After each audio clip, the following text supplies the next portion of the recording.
at about 10 after, so I do want to get started. We can kind of kick things off. So just want to thank everybody for coming. We have a great group here, a large group, and just want to say, let me pull up the right. Okay, so tonight we're talking about love, and so really important topic. And I'll share a perspective on love, and not only on what I see as love. I'll make an attempt at describing that, and then I'll also talk about what I think it is a good methodology for finding someone that is compatible with you in terms of love. And so if we have time for that. Tonight's event is brought to you by the Freethinker Institute, which is a not-for-profit, basically looking to support and empower people with both personal and professional development. And we organize free events every Tuesday evening to talk about perspectives that are not widely taught in academia or industry.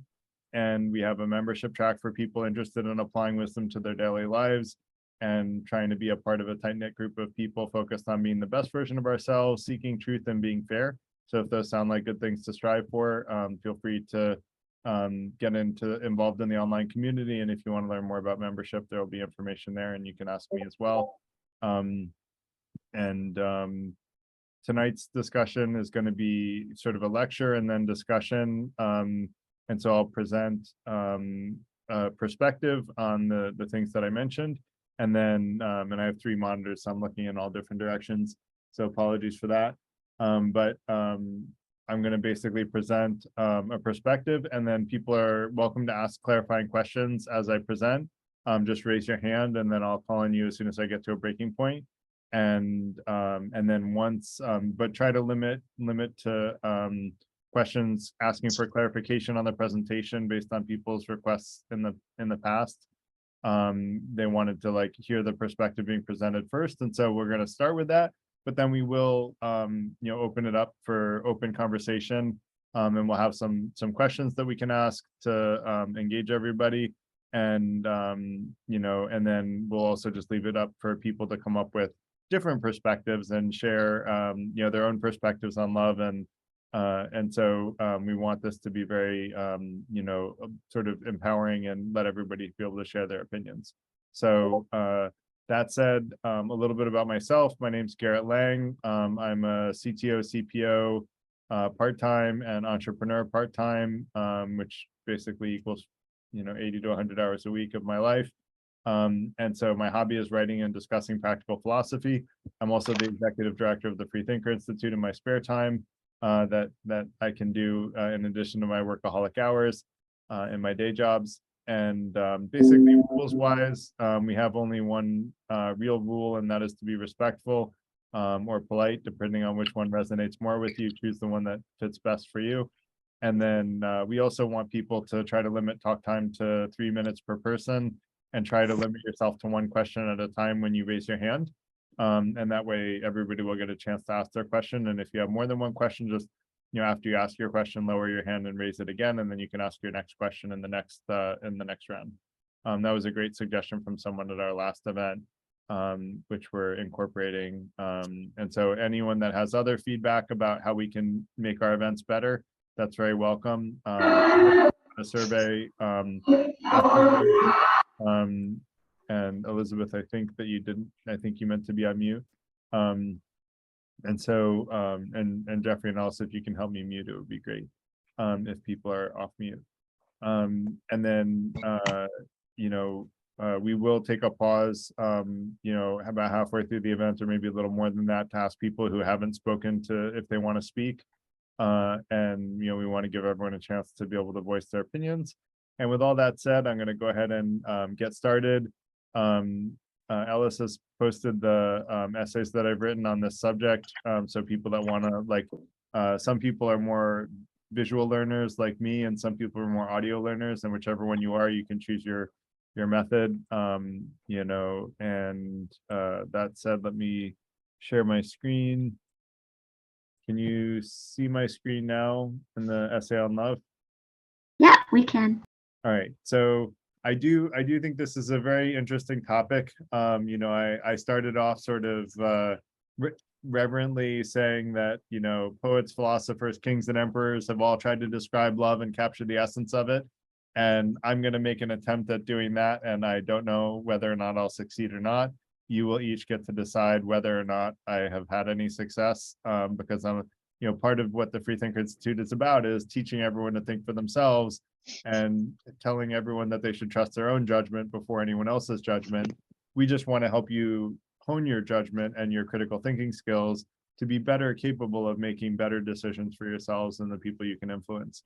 So a little bit of a different approach than is commonly done, hopefully one that's more empowering, which is the intent.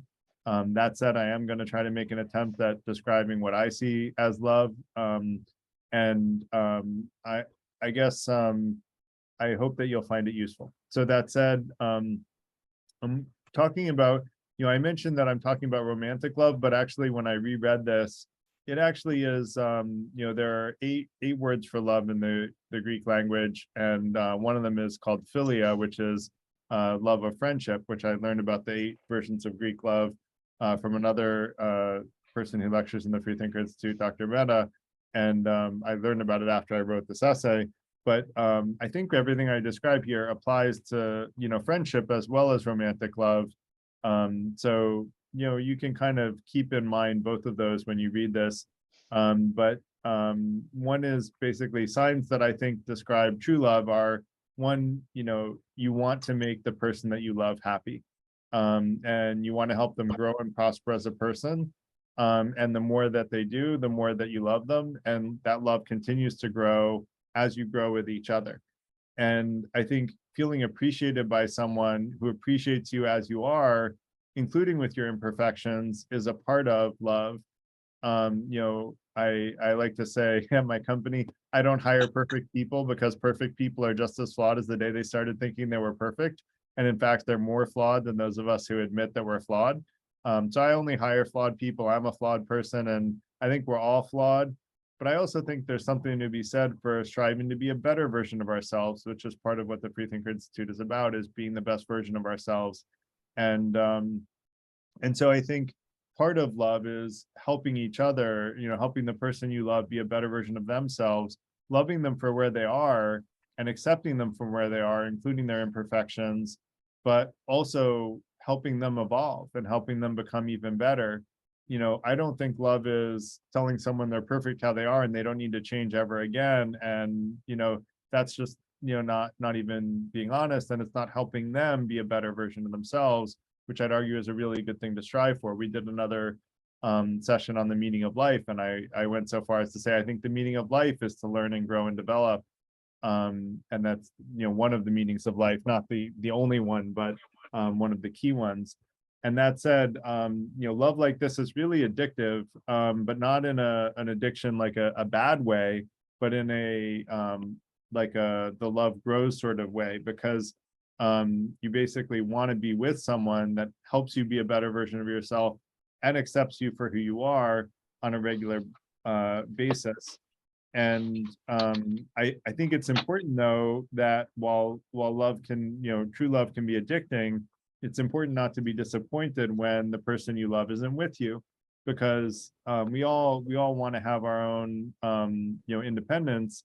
And I think that being completely dependent on another person and always being around them isn't a healthy thing either. And needing to always be, you know, in a person's presence in order to be happy and have your happiness dependent on their presence isn't necessarily a good thing.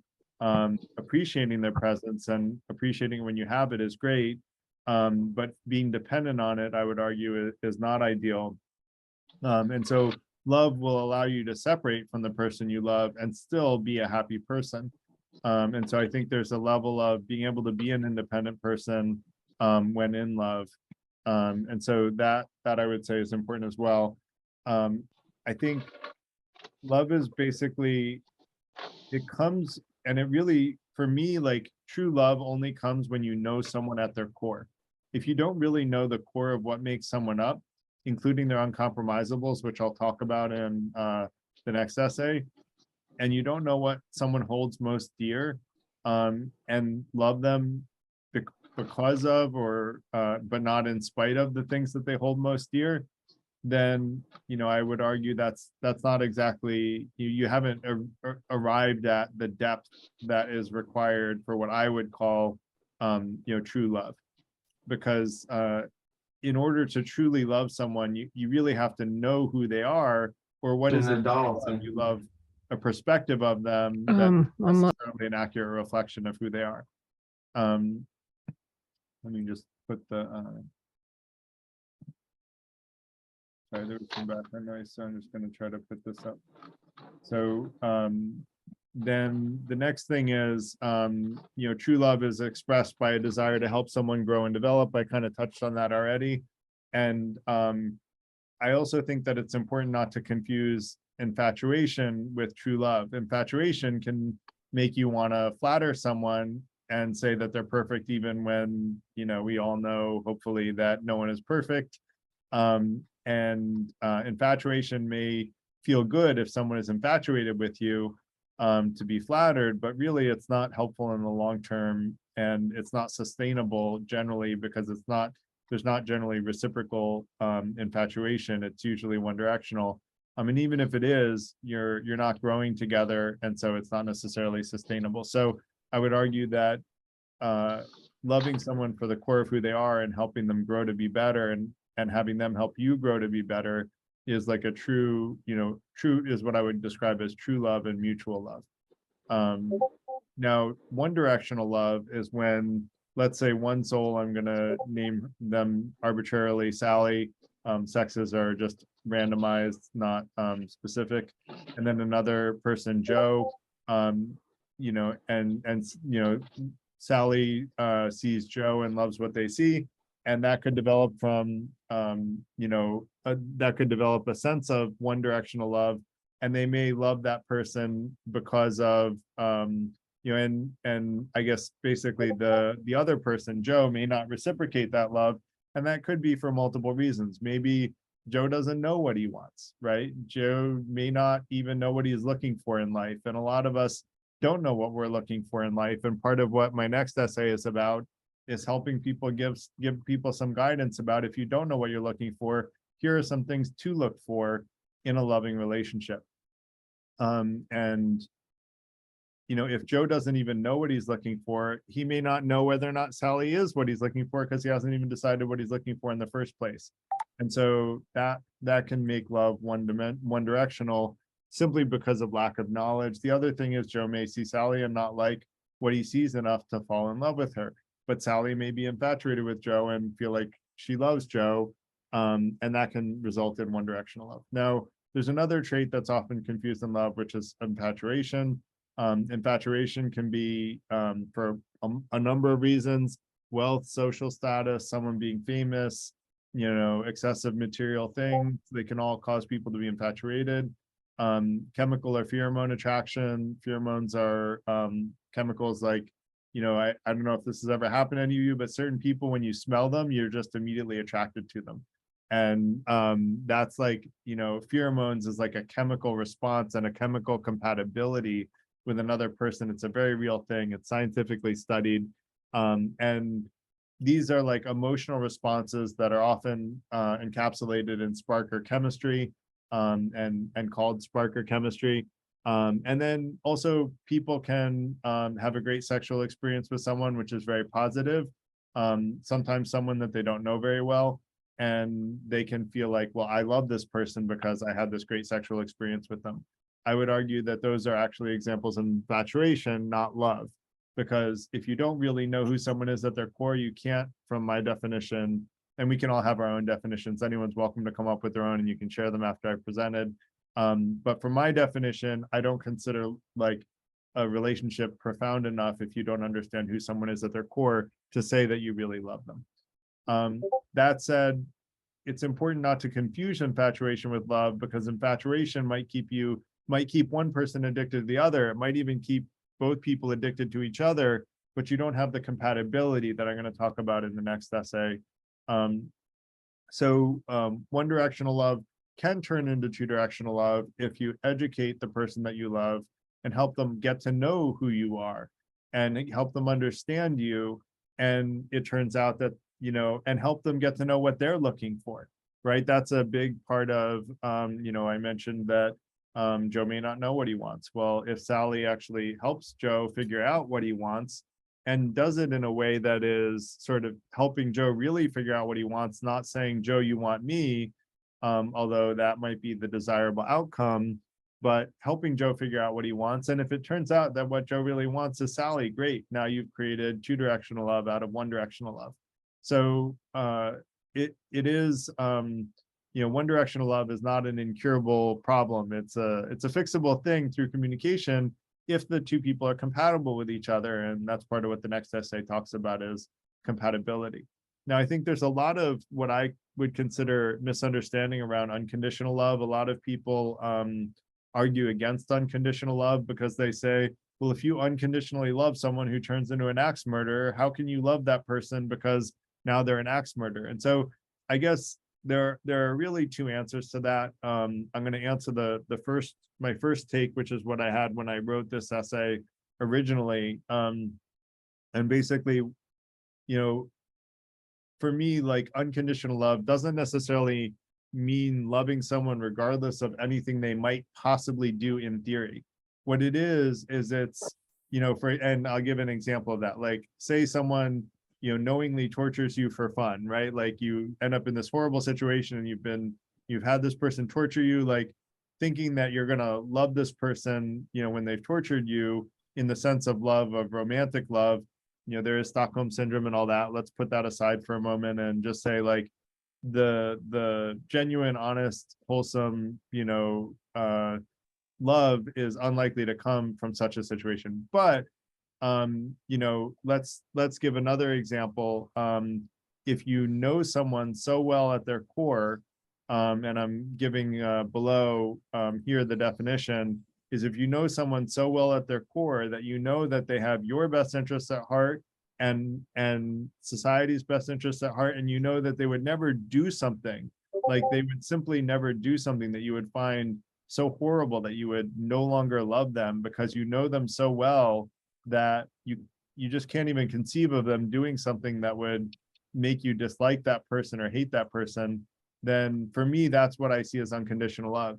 It only is a reachable thing when you profoundly understand who someone is at their core and know what they would and wouldn't do because of profoundly understanding who they are at their core.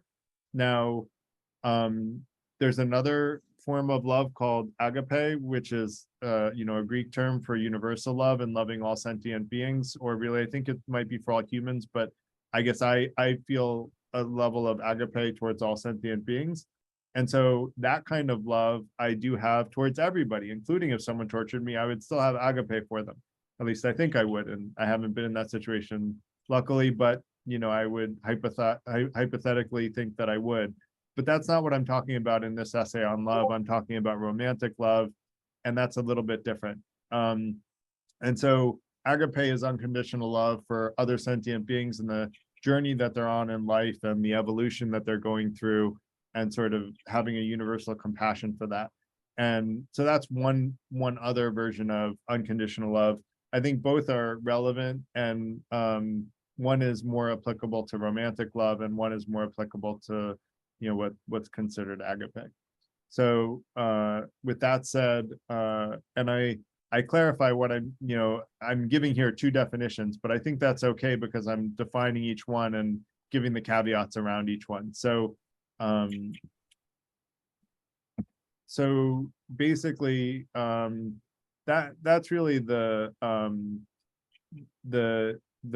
main thing that I wanted to get on the initial essay on love. Any questions about that before I go into sort of the next essay is basically on identifying if someone is compatible enough to have an intimate, loving relationship. And Ralph, go ahead. Right. I guess my question is the condition that you've mentioned. It seems to be more like a correlation of what love is, rather than. I'm just wondering whether there will be any of the conditions that you mentioned earlier. Do you think that's necessary they're sufficient to consider that as love, or they're more like a correlation that describes what love is? That's my question. When you say the conditions, are you talking about these 5 conditions? Yeah, like the reciprocity and the knowing the core, that sort of condition. I consider, I yeah, think it's hard, like for me, like when I define love, I define knowing who someone is at their core as a necessity to really being able to love that person. Because for me, love is a deep, profound thing, and you can't have a deep, profound love for someone if you don't know who they are at their core, right? It's impossible because you don't even know who they are. They may be someone completely other than how you perceive them. And so you have to have an honest, deep, profound understanding for who the person is. I think that is, the essence of what I see as love. Does that make sense? yeah. I think I understand your points. If they are necessary, then I might have to challenge that later. But Yeah, you're welcome to it's good challenge that it I later. Yeah. understand the points now. And Yeah, thank and you. look, there's no right answer. Like I said, everybody can have their own definition. And I would argue love is perhaps one of the most ambiguous terms in the in the English language. Yeah. And that's why the Greeks had 8 terms for it, and that still doesn't do it justice, quite frankly. But yeah, we're totally fine discussing other things. All I would say is, like, if we call this version of love Garrett's version of love, maybe, it might be a meaningful version of love that you can have respect for, even if you have a version of love, which is Ralph's version of love, and Ralph's version of love differs from Garrett's version of love. If you can understand that there's value in understanding who someone is at their core and feeling intense affection for that person, which I would call love, then cool, then I've gotten my point across, and that's all I want to do. Yeah, I appreciate the explanation. Thank you. Sure, no problem. Trina, go ahead. Hey Garrett, thanks for your Hi. essays. They were great. Lots to think about. Thank you. I just wanted to ask you a question regarding your definition or the correlation you made about physical relations, and what was the you made something about it being infatuation. So I guess what I wanted to ask you is, and this is just on your personal individual thought about it. I've come to find that there are people you can know for like 20, 30 years, and you can understand them well, but they might not understand you well, and you can have sentiment towards them. But there are people that you can know for short periods of time, in which there's a lot of chemistry, shared values, and connection. So that deep, profound thing that you mentioned, I can also see happening within a short time, and I can see it occurring in such a way that with physical relations and other ways, it's not simply infatuation. So I don't know if that's something you wanted to delve into further, if you're comfortable with it, but I just want to challenge that thought and see if you had any differing opinions on that. So let me make sure I understand what you're saying. I think what you're saying is that you can know certain people for 20 or 30 years and know them at their core, and then you can know other people for very short periods of time and know them at their core, and that those are not infatuation. Is that what you were saying? Yeah, it was just going back to the point you made about physical relations being infatuation and not love, because I remember you referenced that earlier. So yeah. I'm not at all saying, just to be clear, I'm not saying that just because you are physical with someone, it means it's infatuation. Like, if you love someone, you can be physical with them, and there's nothing wrong with that. I'm going to actually get into that a little bit more in the next essay, Trina, if you don't mind my punting a little bit. Yes, let's wait. Let's wait. But Go ahead.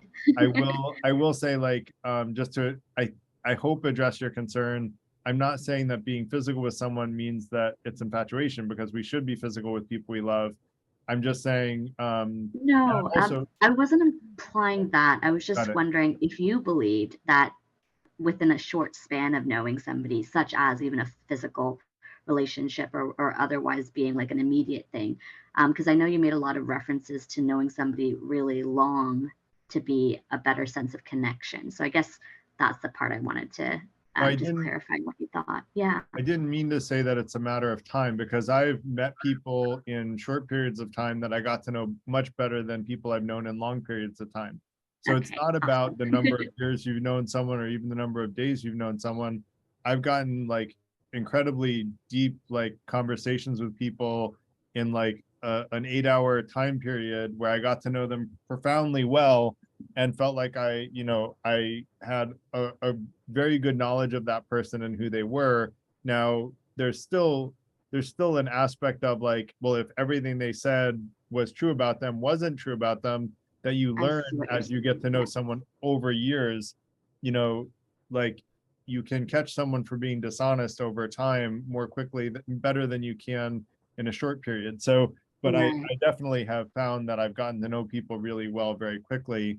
And yeah, I wasn't trying to give a time range. No, I didn't think either way, but it was like not nuanced. So I want to know even deeper what you thought. So Yeah. yes, thank No, you. I think it's more a matter of the depth of the relationship rather than the amount of, years that you've known them or even days or weeks or months that you've known them.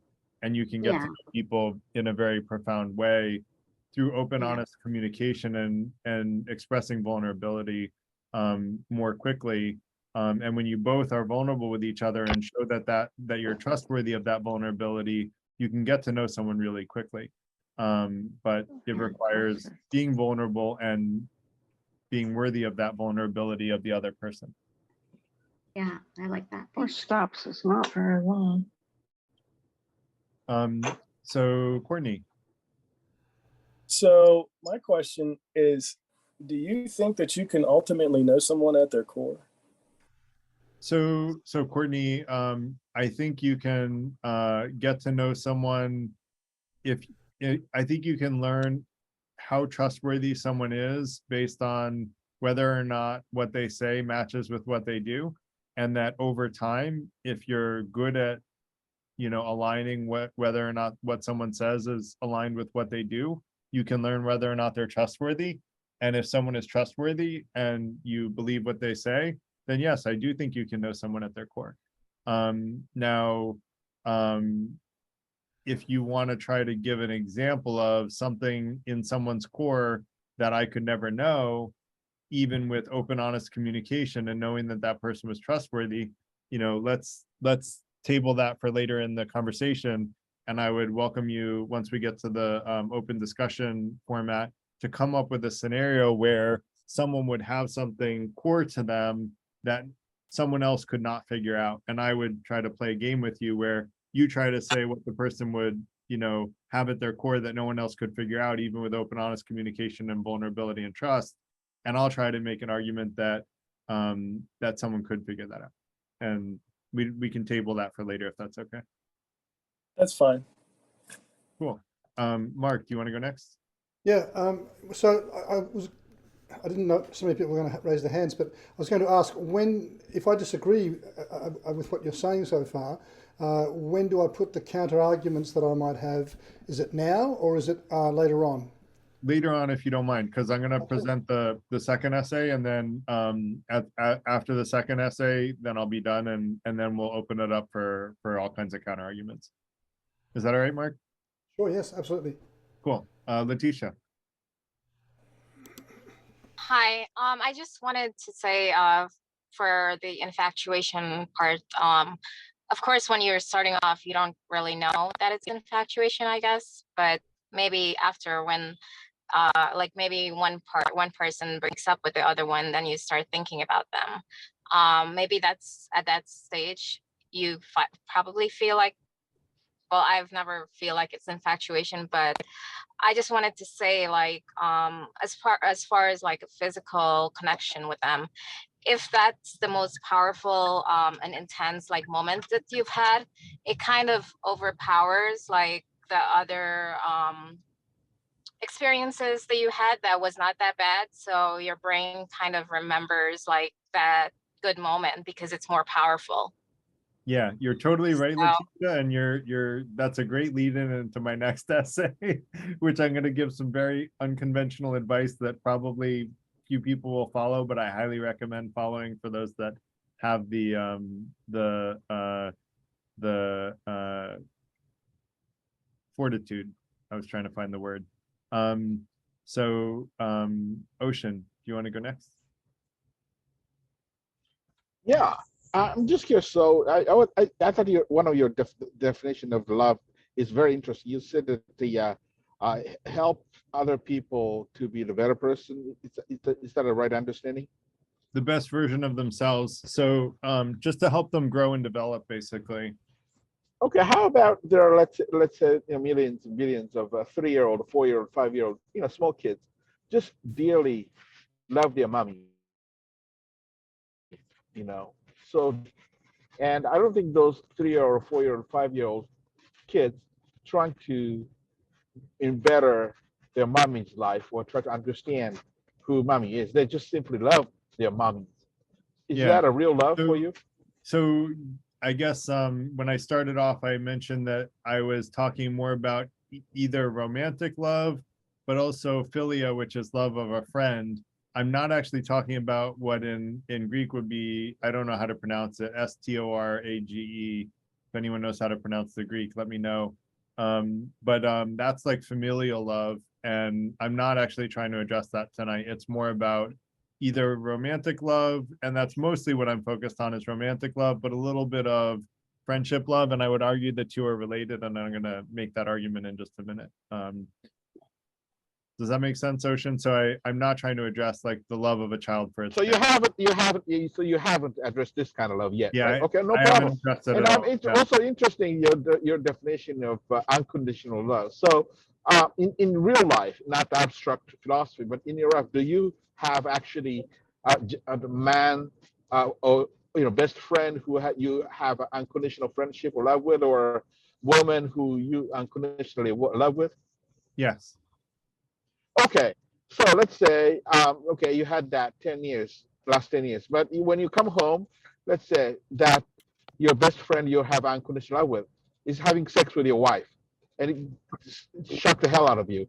You think your unconditional friendship or love for that gentleman is still there? So that's what I said, Ocean, is that if I have unconditional love for someone, I think I know that person so well that that would be almost inconceivable. If it actually happened, then I would no longer have that philia love or friendship love, but I would still have agape for them, which is a love for a person journeying through life that is on the path of development and growth. And I know that that person's going to suffer more for the harm that they've caused me than the harm that they caused me.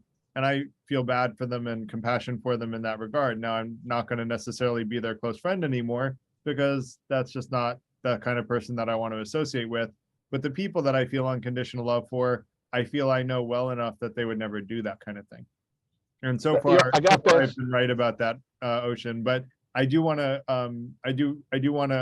hopefully I answered your question. I don't want to keep going to other questions because I want to let Ken go and then present the next thing, because I want to make sure there's time for people to present contrary opinions. Oh, I thought I had a small, very short, very important question. So your agape love is for the brotherhood love, right? For entire humanity, right? So your agape love, including people like Adolf Hitler or Stalin? Yep. Okay, thank you. Yep. Ken, did you want to ask a question? And then after that, I'll go to the next essay. You're on mute, Ken. Yeah, thank you. I wonder in romantic love, we should also consider romantic love with an idea or a profession or an activity or an ideal. I think I've heard some nuns say, for example, that they marry Jesus Christ for life. Would that consider, with forgetting the sexual part, would that be a romantic love with an idea or an ideal, or with the Western Enlightenment, or Serena with tennis, maybe, or just whatever. Sometimes rising to that level. I love that. God, Ken, you're an outside the box thinker. I love that. I love that thought. And I do think that my definition actually would fit that, because it's knowing, instead of someone, it's knowing something at its core and truly loving that thing.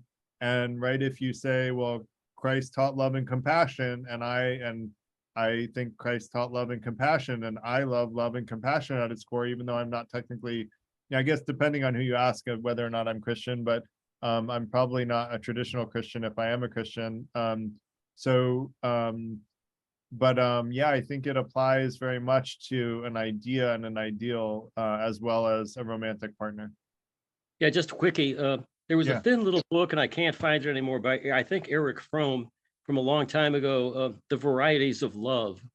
And he had 12 or 14 different chapters, short chapters on that. I can't find the book anymore, but that's what prompted me to ask the question. Was it Eric Chrome? I thought it was Fromm, F-R-O-M, Eric Fromm, as a psychiatrist or psychoanalyst. Got it. Eric Fromm. Yeah, E-R-I-C-H. Fromm. Yeah. Okay. Yeah. I wish I could find that little book again. I had it at one time. He's got some good quotes. So thank you. Good referral. And let's follow up on that, and maybe we can find the book for you. Someone on the online community may find the book for you, or I might, because I want to read more from him. I think someone that's strange. I thought I disabled whiteboards, but annotate on shared content. So that was probably what it was. Let me just see if I can get rid of the splotch. There we go. Give me 1 second. And let's go into the next essay, which is basically on intimate relationships. And so the first thing I'm going to suggest is that intimate relationships start out as friendships, meaning getting to know someone platonically before you're physical with them. And so this touches on a lot of the questions people asked, and I know that it's unconventional and it sort of aligns a little bit, maybe not quite as extreme as the Christian don't have sex before you're married, although plenty of people find ways to find caveats around that, where different types of sexual activities are a-okay. And I'm actually saying something maybe a little bit different, which is to not be physically intimate with someone until essentially you get to know them well enough to know that you're compatible with them. And I'm going to make an argument for that from a psychological perspective. One is that when you are physically intimate with someone, your body actually releases chemicals, and I didn't write the studies, but if anyone wants me to look for them, I will look for them. Just remind me in the online community. There are studies that show this, that when you're physically intimate with someone, the body releases chemicals that basically make you trust that person. And Oxytocin. thank you. Yes, it is oxytocin. It's the chemical. And I was trying to think of I just didn't post the papers that talk about the release of oxytocin from intimacy, but essentially what that can do is, if that person is not compatible with you, you will learn to trust that person even if they are not trustworthy and not compatible with you, and that might result in infatuation or lust, or which confuses you with love, thinking that you're in love when really you're in infatuation or lust, even though you think it's love, because you now suddenly trust this person greatly because of the intimacy you had with them. And the other reason is because there are a lot of people that are just looking for sex and not a relationship. And if that is what you're looking for, then you can ignore the rest of this essay, because this essay is about people looking for a real, meaningful, deep, and profound relationship, not for someone just looking for sex. And I'm not judging, totally fine if someone just wants to look for sex. I think it's a mistake because it can lead you down the wrong path. And I say that having made that mistake earlier on in my life. Not that I was ever even just looking for sex, but I did in some of my relationships enter into intimacy what I would say was too soon. And as a result, I ended up, feeling very attracted to someone that was super incompatible with me. And that led to all kinds of problems as a result. And so, and that was part of why, why I came up with this perspective, is that I think the people that I had the most successful relationships with were the ones that I got to know really well at their core. And basically what I propose, here I do put a timeline, I say 2 to 3 months, but again, it's not about 2 to 3 months. It's not about a timeline. It's about getting to know someone at their core to know whether or not you're compatible with them. before being intimate with them. And that might happen in a couple of days if you really spend a lot of time with someone and connect very meaningfully with them. But in general, I would say, you know, for normal patterns of meeting a new person, a couple of months is usually a good rule of thumb, but it's not a cold, hard, fast rule, and I'm not intending to make it such. I don't believe in very many cold, hard, fast rules you'll find. That said, because a lot of people are searching just for sex, if you wait for sex or being sexual with someone, then you'll actually naturally frustrate people who are just looking for sex, and you'll immediately weed out the people that are not looking for a long-term relationship or a meaningful relationship.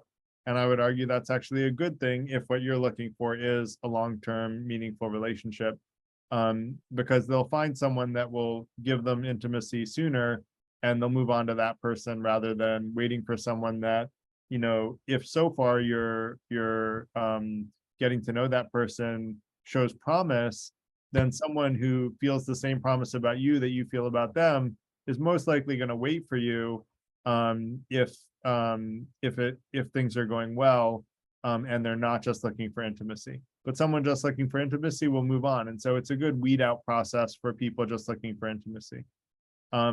The other thing is, I think it's really good to ask a person, what is so important in your life that you wouldn't compromise it for anyone or anything? And this is a question that I thought of when I tried to think about how can I get to know someone at a very deep and profound level very quickly. And actually, for those interested in membership of the Freethinker Institute, this is one of the questions we ask to get to know people better that want to be members. And it's because, you know, and I guess I'm not going to go into why it is for the Freethinker Institute, although it's probably obvious.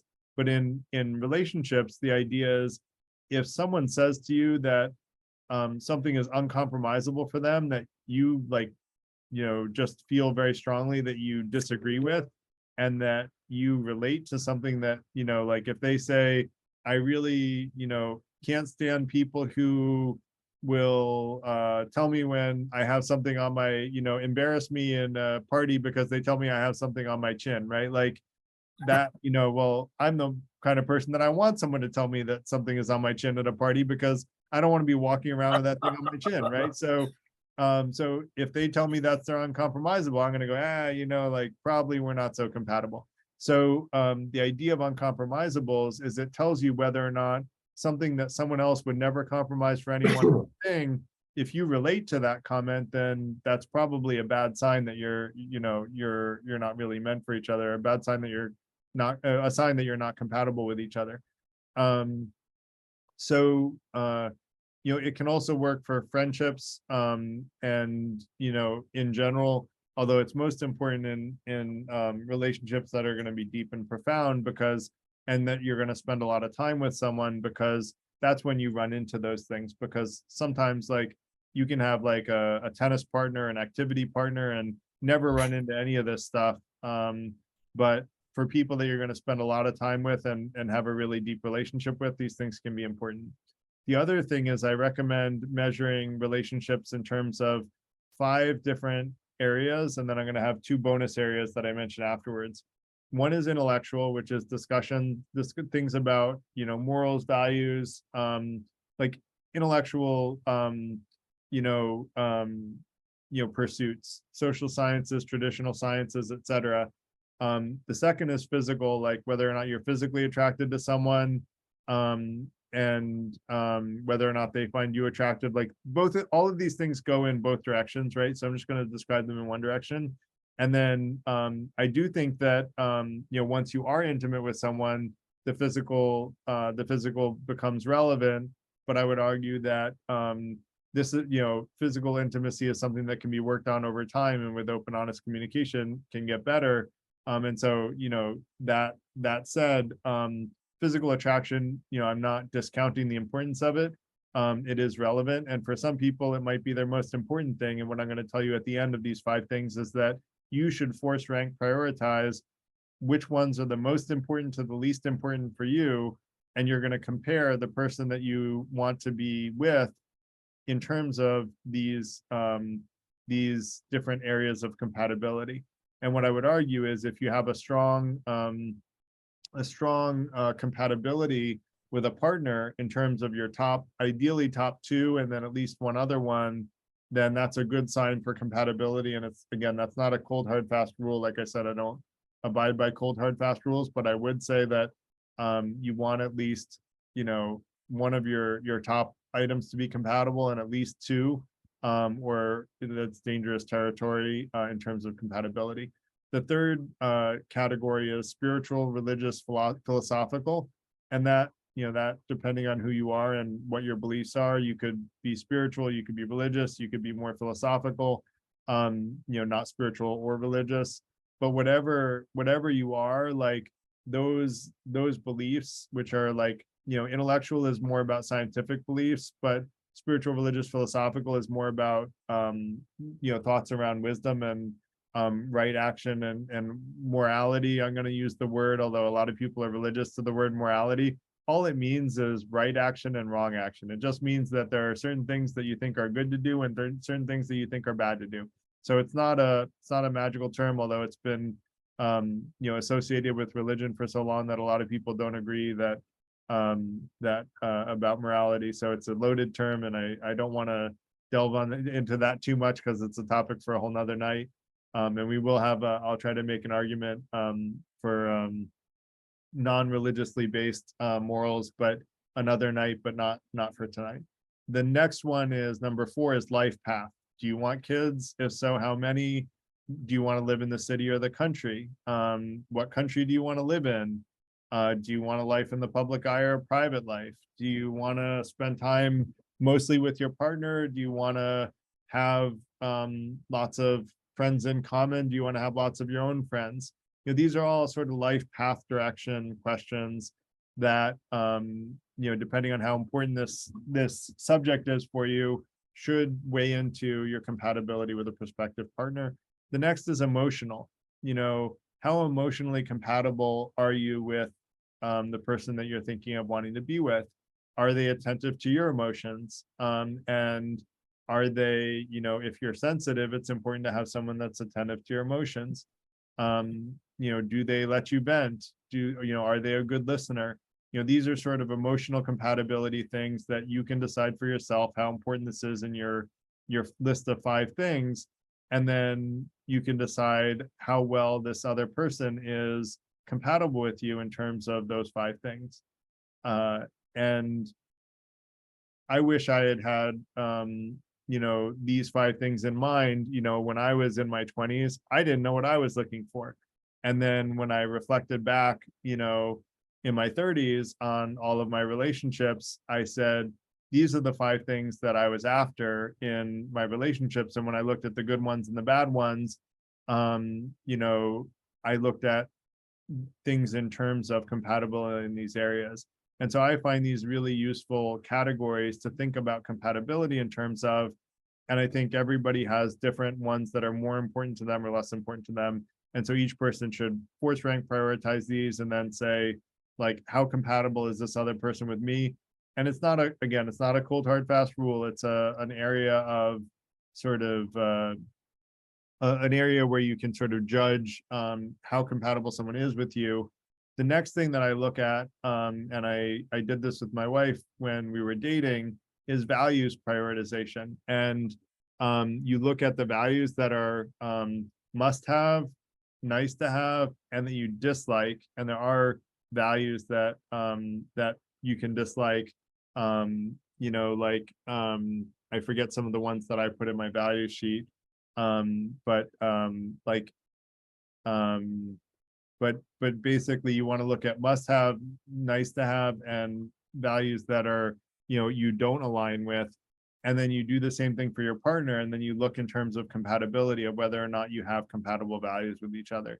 And this is a great way to see, like, in terms of like how you make decisions in life. You know, my wife and I have very compatible values, and I will say, like, we make a lot of, like, the way that we raise our kids is very different than a lot of people raise their kids, but because we have common values, we both believe in doing it in a similar way, which helps us get along much better in terms of, you know, how we raise our kids. And so common values will result in agreement in decisions because your values drive your decisions, if that makes sense. And so having compatibility in terms of values, I think, is an important decision maker in terms of compatibility. And then the last one, I'm not going to not mention it. I'm going to mention it, but I'm also going to say that I think it's the least important out of all of these is spark and chemistry. Some people base their entire decision of whether or not to have a relationship just based on spark and chemistry. Spark and chemistry is, and I will, in favor of spark and chemistry, I'll say the book Blink says that the human brain can factor together like lots of different things and make really well-informed decisions. But Blink also says you have to be an expert at something in order to make those well-informed decisions, meaning like an expert at art will be able to look at a piece of art and just instinctively know whether or not it's a fake or a real just by glancing at it. But an average person is not going to be able to do that. And when it comes to relationships, I'd argue we're sort of all average people. None of us are the Picasso of relationships necessarily, although some might think of themselves as such. And if so, maybe you are a genius and spark and chemistry are the only thing you need to decide a relationship. But I would recommend not completely relying on it because it is an emotional response. And I would argue, and we'll discuss emotions another night, but I would argue that an emotional response is one that you want to delve into. Why am I feeling that emotional response rationally, and look at the root cause of those emotions rather than just doing what the emotions say to do.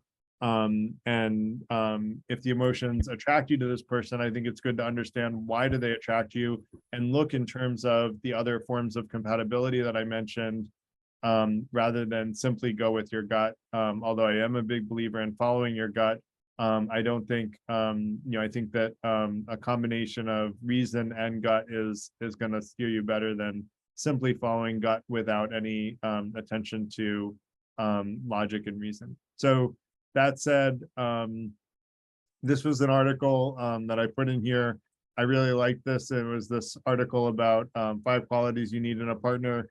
I'm just going to touch on them briefly, which is, they tell you what they need. They don't expect you to figure it out. I had a girlfriend in college, and I kind of came to the realization that she was disappointed every time I didn't read her mind and figure out what she wanted. And I said, it seems like you're expecting me to just figure out what you want when you want it without you telling me anything about what you want. And she goes, yeah, that's pretty much it.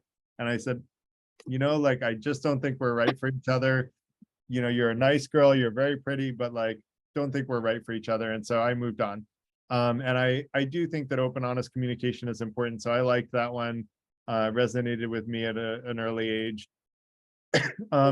And I think being able to apologize sincerely and make amends after apologizing, stepping up when you're unable to, if you're just like exhausted and tired at the end of a long day, knowing that your partner will make you dinner and take care of you and cover for you is a really valuable thing, because if you're at your wit's end, you need someone to cover for you. And if they're not at their wit's end, then they should, right? Because if they love you and they care about you, they should cover for you, and you should do the same for them. And so I think that's an important one.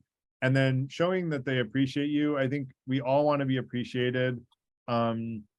So I think we should appreciate each other, and appreciating your significant other is key. And having them accept you as you are. And I touched on this as well, and I wrote about it before I read this, but they accept you as you are, but they still encourage you to do better. And that's about being the best version of yourself. And I do think that striving to be the best version of ourselves is a great thing to strive for. And with that said, 68 comments in the chat, which I have not been able to read, and I'm not going to be able to, I can never follow the chat in addition to the voice chat, but I hope people are having good conversation there. And that said, I want to open okay, it up. I've been reading it. What's that? You've been reading it? Okay, I've been reading it. Yeah. Good. That's what I rely on you for. So, so that's great. And I'm glad you're keeping on top of that. So if anyone has clarifying questions, I want to answer those first. And then we'll entertain alternative opinions. People are welcome to shoot holes in everything I present. I'm totally fine with that. And I know Mark wants to. So if there are any clarifying questions, feel free to ask those now. And then if not, I'll go into Ocean. Go ahead. Yeah, you're right. I'm very skeptical about the morality next, because each person has its own version what's right and wrong. It might be completely different, 180 degree from you. So when you say best version of yourself, I mean, Adolf Hitler considers himself and millions of Germans who voted for him to be the prime minister. He thought he was the savior. He was the best version of himself. And he was representing the best human race on the planet, and would look at the consequences. So when people say that's the best, yeah, just shoot for best version of myself, I'm very skeptical about it. What do you think? What do you think? Remember, I said three things: best version of yourself, seek truth, and be fair. And you can use your judgment, Ocean, and everyone else should use their judgment. There were a lot of things that played into Hitler winning that election, and one of them was a dearth of friendships in Germany at the time. And that was written about by Hannah Arendt on the origins of totalitarianism. And really what happened was the totalitarians came in and said, look, we'll be your friend. All you have to do is join our political party and vote for us and believe in our ill-founded beliefs. And they got a huge number of people by being friends with people in Germany. And unfortunately, we're in a similar situation in the US right now where there's a dearth of friendships. We just had a meeting last night on friendship. I thought I got 11 RSVPs. I think we had 20 people there. And so people care about friendship, and I'm glad, because we need more people having more friends in this country to create more resiliency against the next attempt at totalitarianism, which could strike at any time. We need to have better relationships. So I hear you, Ocean. I can tell you're a subjectivist. I would ask you to hold the believer in all, like there are no objective morals. I would ask you to hold the morality conversation for when I present on morals, and I'll try to create a logical argument arguing that there is an objective moral standard, but that's for another night. I haven't had the time to piece together all my writing on that subject. So for now, I'm just going to say, use your own judgment, Ocean, about what we mean by best version of yourself, seek truth, and be fair. Make sense? Yeah, well, I judge according to my beliefs, but other people, Hitler. They'll judge according to they'll judge according to theirs, Ocean, and yes. You'll choose all of us. You'll choose all of us will move on based on our, exactly, based on our truth. Right. So and I don't think there is a one universal compass we should all follow. Right. No, I know you don't. That said, I will try to convince you another day, Ocean, but not tonight. Shane Marie, go ahead.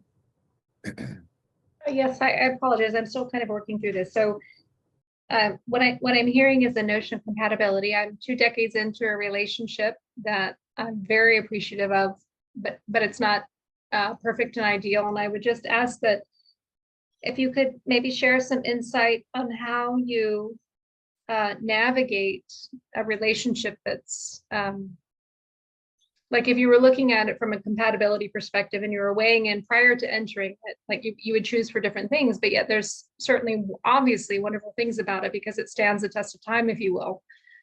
How do you grow that relationship to encompass what you need?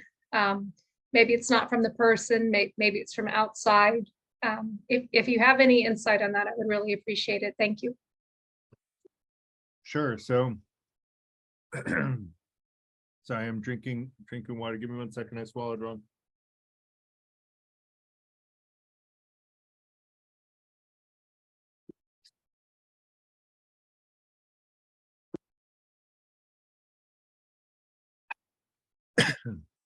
So, let me make sure I understood the question right. So you're saying, like, you have a long-term relationship and you're trying to figure out how to grow the relationship in the right direction. Is that the right answer?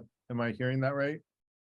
Yeah, I think that there are obvious compatibilities there, which I mean is indicative of how long we've been together, right? But there are also things that maybe if we were setting out and weighing it, there wouldn't have been compatibilities there. Maybe we would have gone other ways, but there's a bounty there that we've fought for and engaged in, that kind of thing. So I guess I'm just wondering, when you didn't set out with deep intentions to find the relationship that has a level of compatibility that is necessary, but there's value there. There's deep value there.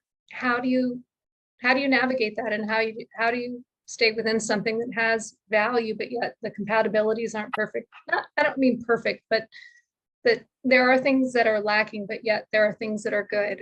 I don't know if that makes sense. Yeah, and I do think like all relationships require compromise, and I guess I would encourage you to look at the 5 areas of compatibility, and after 20 years, you probably could do off the top of your head with, how compatible your partner is with you, and you could talk with them about how compatible you are with them along those lines, just to get a gauge of like how you fit along those lines, because I guess I find that useful in terms of, if you're not compatible and you're both very committed, maybe there are ways to make things more compatible, and maybe there are ways to compromise on, if, you want to live in the city and I want to live in the country, maybe I can, like, if I get to live in the country, I get to have my own garden, right? Which is something that I'm hoping to have next year. And so, there might be ways to like improve on or optimize those areas of compatibility. And if you're in a 20-year relationship, there's definitely a lot that's been working right. I will say, I was in a 10-year relationship that was not working well. But it was in retrospect because we didn't have compatibility across the most important attributes of each other. We stayed in the relationship more because we were used to staying in the relationship, not because we were right for each other. But I also have had other relationships that, even my wife, we're not perfectly compatible with each other, and to use your description, but we value each other, and we compromise where we need to give each other, flexibility. And so I think part of relationships is about compromise and sort of compassion, and sort of realizing that doing right by the other person is going to help both of you have a more successful relationship. And compassion can go a long way towards making a relationship successful. But I also think it's a relationship is much easier to make work if you have compatibility across those 5 areas. Does that make sense? And not all 5 areas. Like if you get all 5, by all means, stay with that, because that's amazing. Having the top ones and 2 or 3 at least of compatibility is good. Does that make sense? I don't know if I answered your question. I probably could try to answer it more, but there's a lot of hands up. Yes, thank you. You're welcome. If you want me to try to do better next time, I can. But let me go. Ocean, did you have your hand up from before, or was this another hand raise? I think he's just lifted his hand up. Yeah. Okay, so Mark, just more. go ahead. Go ahead, Mark. Yeah, are we still clarifying, or can I make my objections to Let's go into objections, Mark. You've been very patient. Go ahead. Everything you've said seems to be very, very, very interesting. It's all about the relationships and different kinds of relationships, and it's important stuff to talk about, to think about, to look into, to discuss. Of course. It's psychology. It's all psychology and relationships. I thought we were going to be talking about love. So, it's kind of like we're talking about the value of money. It's a big subject, the value of money, but it's not about money. Money is something other than the value of money. And it's like we're talking about, Ralph made the point initially, that's why I was going to say. So it's like we're talking about, the content of a holy book rather than God.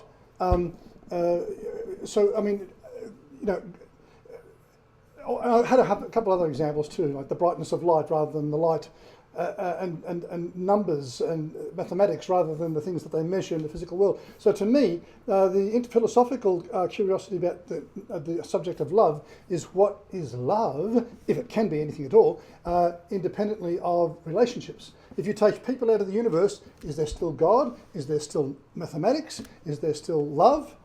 That's what I was curious about. So whilst everything you had to say was useful and valuable and interesting, beyond question.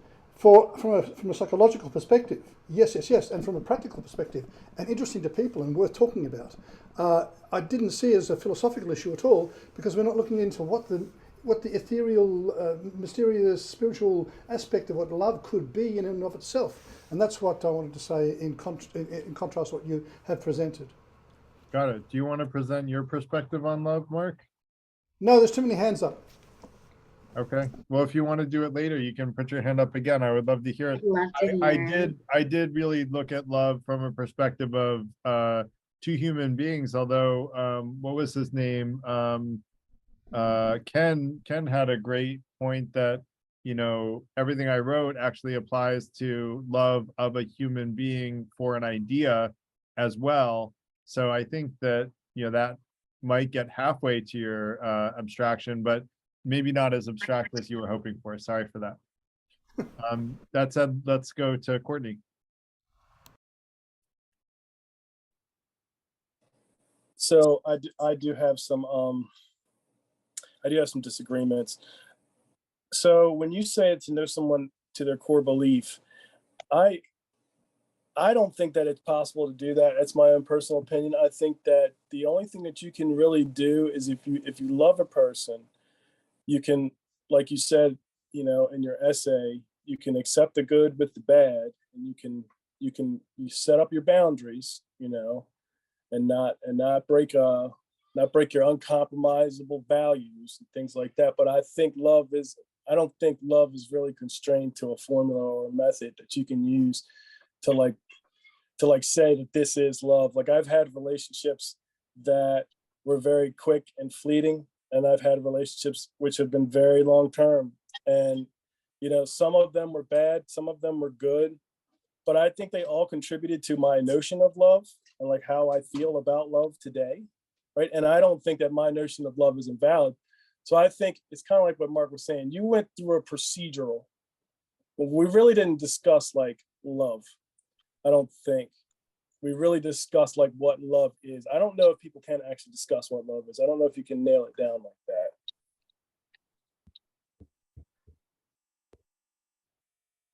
So if I understand you right, you're saying you don't think you can know someone at their core beliefs, but all you can do is accept the good with the bad. But if you're accepting the good with the bad, don't you have to know something about them to accept the good? Well, I also said that you can have your uncompromisable values, right? And you can set up your boundaries. I said those things too. Totally. And that's gonna happen. And some people are gonna cross your boundaries and you're gonna leave. And some people are gonna cross your boundaries and you might compromise. Yeah, and all I'm saying is like learn what the uncompromisables are before you're intimate with someone, and that way you never have to get to the point of now I'm so, infatuated with this person that, when they compromise my uncompromisables, which surprises me now, I'm like very dependent on them and feel so much affection for them, even though now they're violating my uncompromisables, right? Why not, and yes, I gave a procedural, but I think the procedural is one that prevents people from being harmed by entering into relationships where they don't have a chance of success. And so what I'm trying to do is steer people in I think a more sound direction than the one that I followed myself, which was learning from the School of Hard Knocks. And I think all of us have probably gone through that school. And, what I'm trying to do is lay out a process that helps people find compatibility more easily and with less pain and heartache. And no, it's not a formula that will lead 100% of people to success, but I can tell you that I do have people that have followed my essay on intimate relationships that are in very successful long-term relationships, and the ones that measured whether or not they were compatible along their most high priority areas have had super good success. I wrote it after I got married, so like, but I would also say that it worked out relatively well with my wife. But I've given more value probably to other people, and in terms of like having come up with a process that has helped them find relationships, in a more efficient way, if for what it is, if that's understandable. Yeah, that's pretty- fine. I'll come back again. I'm gonna lower my hand. Yeah, no problem. Stephanie, go ahead. Hey, okay, so I wanted to say two things. So one, I've actually came up with, my last relationship was 8 years. I found out he had multiple lives in different countries, basically. So that was horrible. Sorry.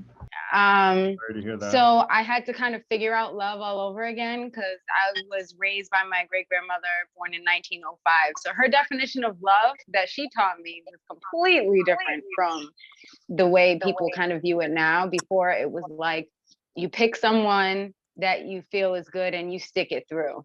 Like that's it. You know, you don't leave that person. So I'll start with, I did start this new thing with a list of non-negotiables. I call it my non-negotiables. So certain things that I need to feel loved. And I feel like it's really helping me kind of navigate. So I just wanted to put that out there. So non-negotiables can be as silly as like, if you know that like a messy house or something bothers you and you meet somebody who is extremely messy, when you're in that honeymoon phase, it doesn't bother you as much, but long term, you're going to end up kind of, I don't know, feeling a certain way. And it doesn't have to be that like simple, but I find a list of non-negotiables has really helped me. But on what I think love is, and hearing what you said, these kind of things popped in my mind. And one of the things is kind of like, when I think of someone or something I love, it's like the acceptance of what that person or what that thing is. Like I love music and I accept music for what it is and I accept the music without compromising my essence being. I accept someone, like if I love someone, I feel like I accept them without compromising my essence being, meaning that I can love someone and let's say they just don't treat me right. I can let them go and accept who they are. I can still love them like from a distance. Like I still wish them the best. I still want the best for them. I'm still, want to see I don't want to wish any harm or anything like that. Also like enjoying a person or something's company, like music is like my best friend. I enjoy it like I would a person that I love. And then want to see the best for it. So, or person. I feel like love is so subjective. Like it's so simple in theory to like say this is what love is, but each person craves something maybe in particular. Like one person might see love as like, if you ever read the 5 love languages, I don't know if you've never read that, it's an amazing book. And it basically says that everybody kind of has a different way to feel loved. So for one person, it might be if you help them around the house, that's like you're showing love, like they feel so loved. Where another person, it's like getting gifts and things like that, and they feel loved. And I feel like it's really subjective. So it's so hard to pinpoint like what exactly is love, because I feel like everybody has similar but different means of kind of coming to that feeling. I don't know if I lost you guys there. No, I hear you. And like, I do think like, like I said, it's one of the most ambiguous words in the English language because everybody's got a different definition of it. And that's why like I tried to define it in a way that I think would be helpful to people, in that if you love someone for who they are at their core and you're compatible with them in your high priority issues in those 5 areas, I think that creates a solid basis for a relationship.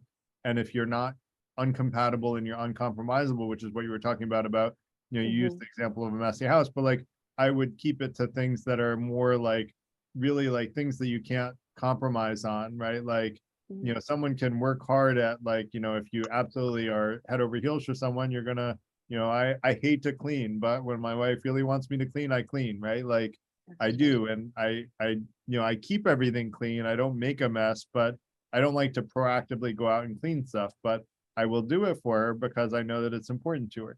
And so, you know, you can compromise on certain things, but there's other things that are uncompromisable. You know, if someone doesn't want kids and the other person want kids, there's no in between there. There's no compromise on having kids or not having kids. You either have them or you don't. And so, you know, that's an uncompromisable. And so, you know, it is complicated, and I'm really sorry to hear what happened to you. But I'm glad that you've moved on and are moving forward. And I think you have a really good approach of, you know, knowing that if someone's not compatible, you can wish them well and say, look, wish you well. I don't think we're right for each other. And I hope that what I presented will be a useful tool in your tool set to decide whether or not you're compatible with someone else or they're compatible with you, I guess is the first step. And then if they're compatible with you, then you could share the essay with them and see if you're compatible with them. And if both work out, I'm going to tell you, you got a good chance of success based on the people that have followed it. So I will say one point that I've noticed, even trying to like kind of date again after so many years, but I feel like a lot of people have, I mean, we have a lot of broken homes and stuff like that. So a lot of people grew up without some kind of real representation of what love looks like. And a lot of our images of what love looks like starts out really skewed. yeah. So we kind of have to, we hold on to this image of what we think love is. And we can find somebody who fulfills that, who really, you know, colors that picture really nice. And then you realize I was going after a love I thought that, you know, I thought that's what it was. And then they realize in the relationship, I actually want something kind of different. But you know what I mean? It's like this learning process. So I found some people, when you first meet them, it seems like all the boxes are checked, and then slowly but surely you can kind of grow apart.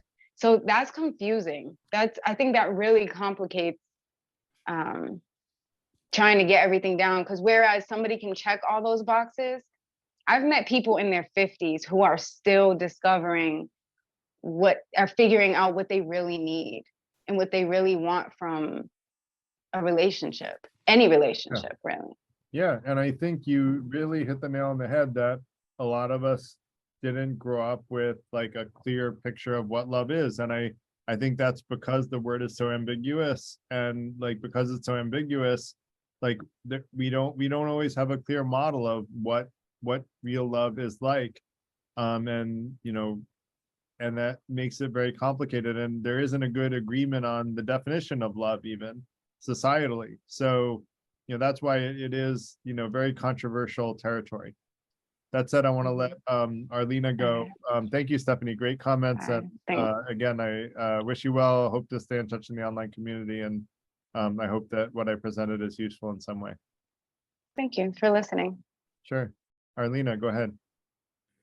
What I wanted to say is actually at the core of what Stephanie was saying, in regards to being able to identify love and having love concepts. So I am not a psychologist, but I use elementary psychology in order to fix issues that I had with myself, because I had a very bad upbringing. And I saw lots of the issues that many people are pointing out here.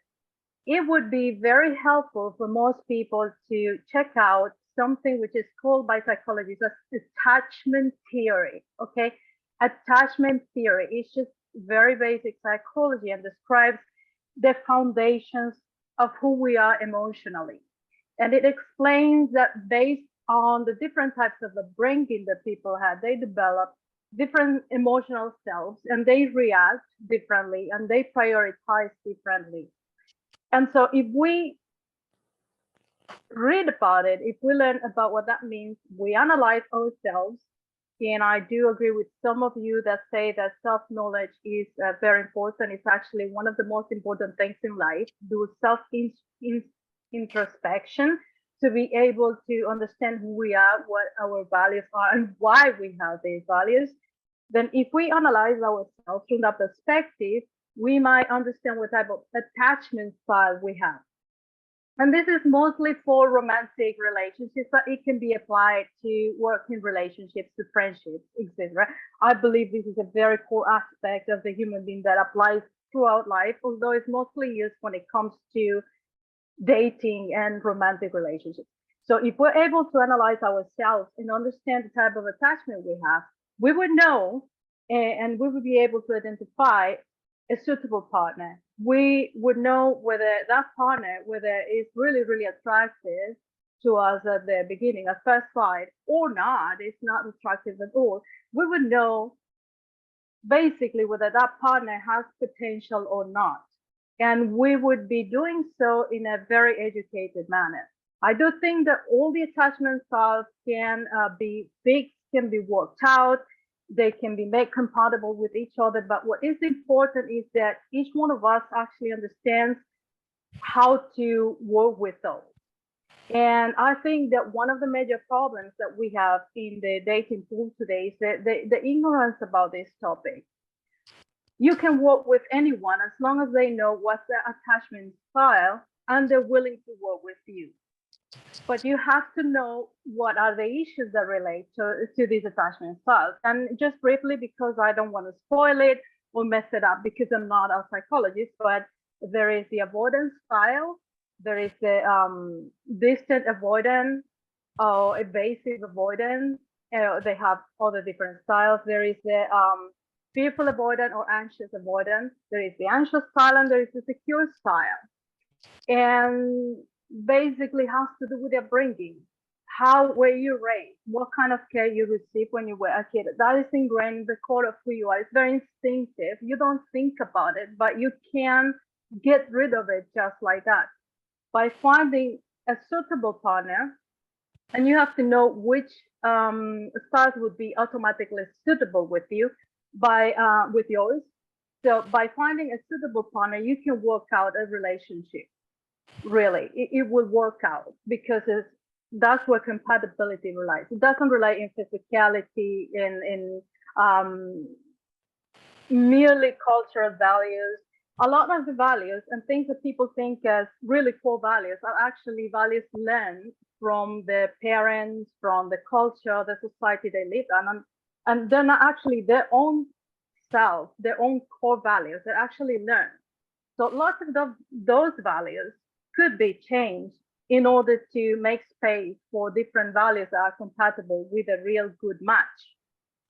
So there is a lot to it. I really would love a talk on this, but I think the attachment style is really at the core of this. I think that it's very important for people to be educated about it and learn how they can use this as a tool in order to identify a potential partner and to fix issues in existing relationships they have. Try to understand what's happening to the partner, why they react in this manner, why they can't communicate in the same manner. This will be very, very helpful. Arlena, thank you so much for that, but we have to move to the next person. But attachment style is a very good point. Thank you. Great, thanks, Arlena. Trina, do you want to go next? Sure, I see. Oh, okay, I heard feedback, but it's gone. So 2 quick things. The first one is I remember early on, Garrett, you mentioned what everyone's subjective kind of definition of love is. So I want to quickly give you mine and see what you think of it. So mine, which I found like a year ago, I've read so much on it, but this one seems to just encompass everything. So this is a quote from Harry Stack Sullivan, and it says, when the satisfaction or the security of another person becomes as significant to one as one's own satisfaction or security, then the state of love exists. Under no other circumstances is a state of love present, regardless of the popular usage of the term. So that's what resonates with me. What do you think? Yeah, I mean, I think, you know, like that, I guess like I think that's good. I guess I generally, you know, would say that understanding who someone is important, like to knowing whether or not you want, you know, whether or not you want to make them satisfied in that, right? If someone, you know, Ocean likes to give the example of, you know, Hitler, right? I don't want to make Hitler satisfied at what he wants, right? I want to know who this person is at their core before I know whether or not I want them to be satisfied with what they want, right? Because I want to know that what satisfies them is something that I find conducive to society and myself, and that I want to reflect, be a part of Right. their lives. And so I guess that all if I really summarize my whole presentation of the first essay, it's really get to know someone else at their core and know that you like who they are at their core, is the essence of it. And I would say if you've done that, then yes, because you like them for who they are at their core, you should want them to be happy as much as you want to be happy. And I do think that's part of fairness, which is part of what I said is like, being fair means caring as much about other people's happiness as your own. Does that make sense? Yeah, I would say, relating back to what you mentioned about Hitler, that to me would be a form of Stockholm syndrome. So I would still say that that'd be an exception. So I still kind of see my my kind of perspective from that as a universal definition. If you ignore that, Yeah, and again, I'm not disagreeing with you. Yeah, and I'm not disagree with you. I'm trying to agree with you, to be honest. I think we agree.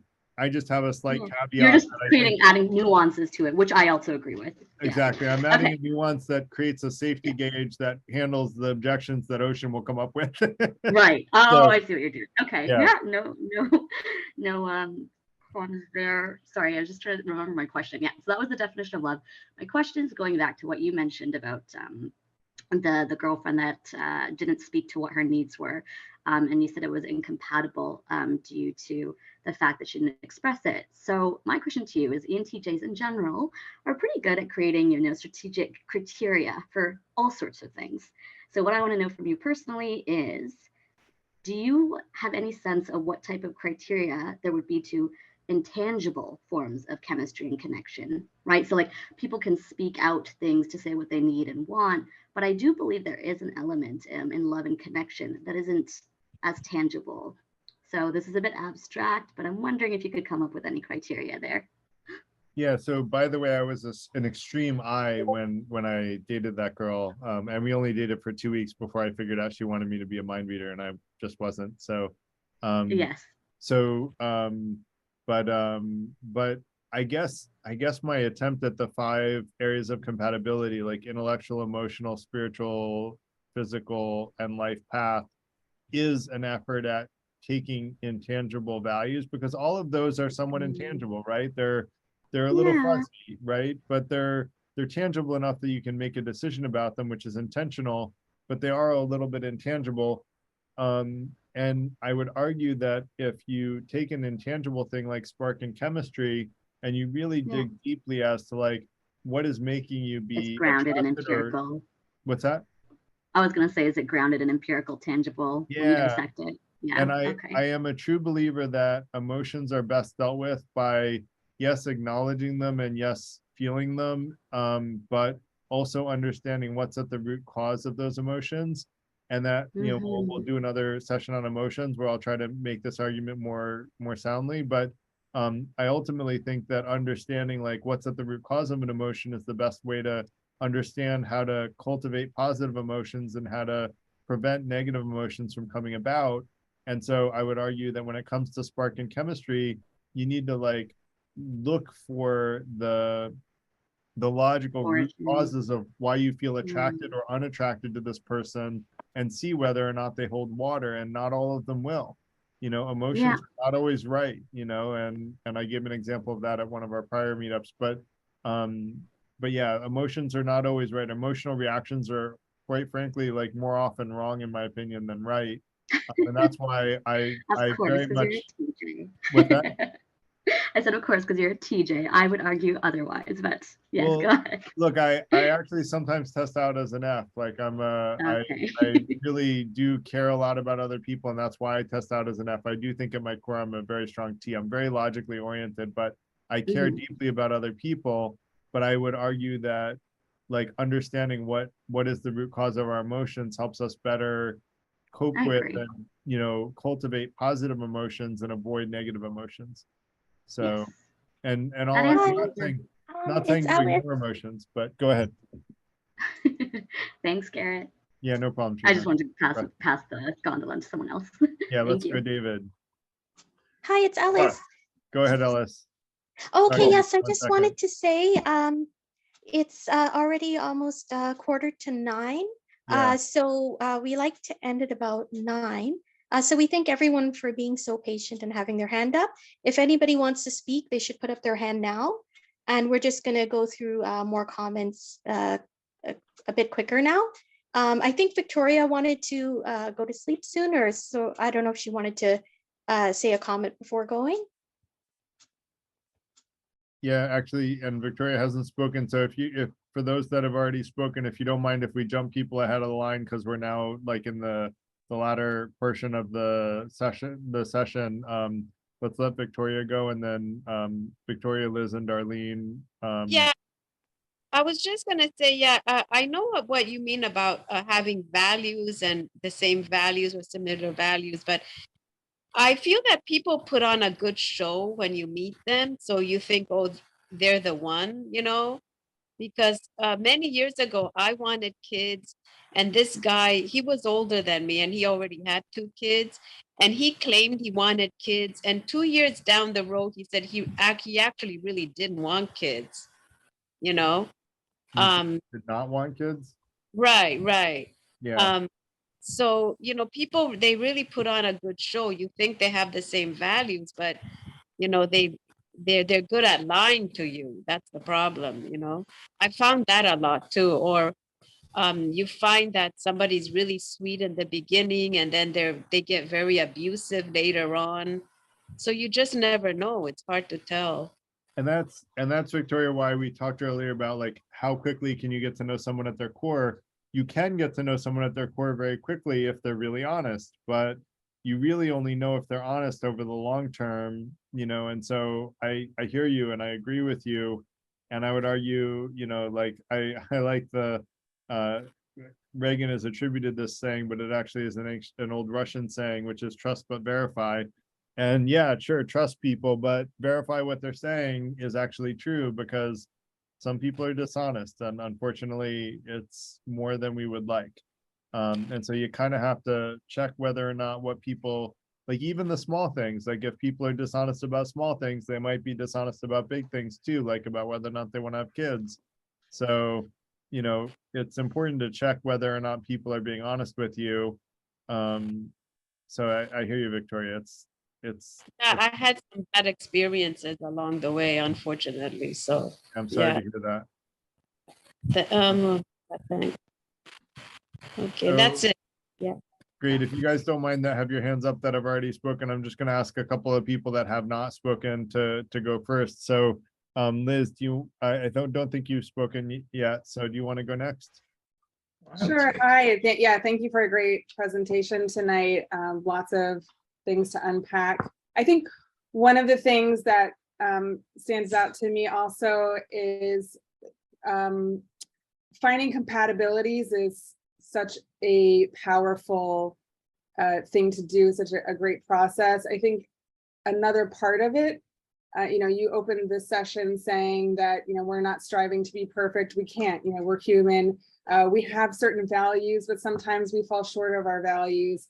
You know, sometimes we hurt each other, we don't mean to. And I think mitigation strategies in a relationship is also where a lot of the glue is.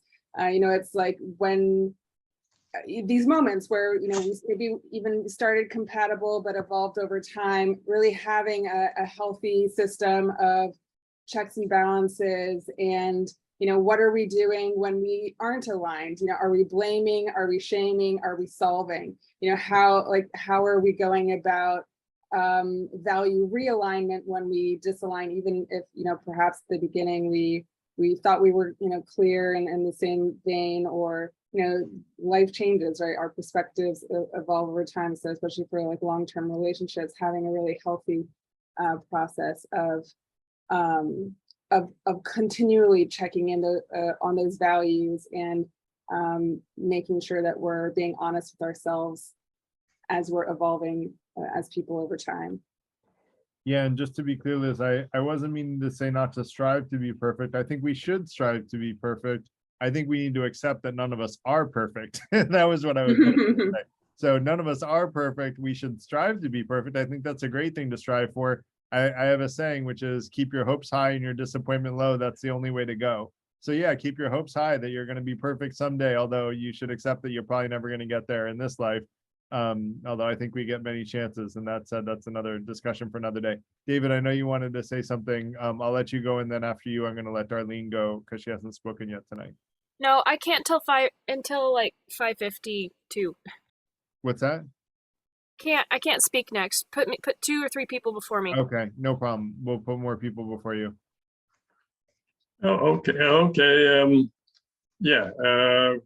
I mean, I can sympathize with what Victoria was saying. I think, personally, I think women have it a bit harder than men because I think men are more willing to lie or at least not misrepresent themselves. Let me say that. Men, I think generally, and this is a generalization, but I think women have it a little tough because I think men are more willing to misrepresent themselves, particularly to get into a physical relationship. But the real point I just wanted to make here is I just finished reading a rather interesting book that goes along with what you're saying, Garrett. And it's called Plays Well with Others. And I would highly recommend this book because it's all about relationships and marriage and love. In fact, he has a chapter on love called Does Love Conquer All? And then he says, unfortunately, and then he goes on. Anyway, it's a rather good book. I would highly recommend it by Eric Barker. I hope this isn't sort of stepping on your territory, Garrett, but I just thought it's such a good book. It's all about what we're talking about tonight. And I think a lot of people would enjoy it. It's very easy to read. It's scientifically based, and this just makes fascinating reading. That's all I wanted to say, Garrett. Thank you very much. Great, thank you. I appreciate it, David. I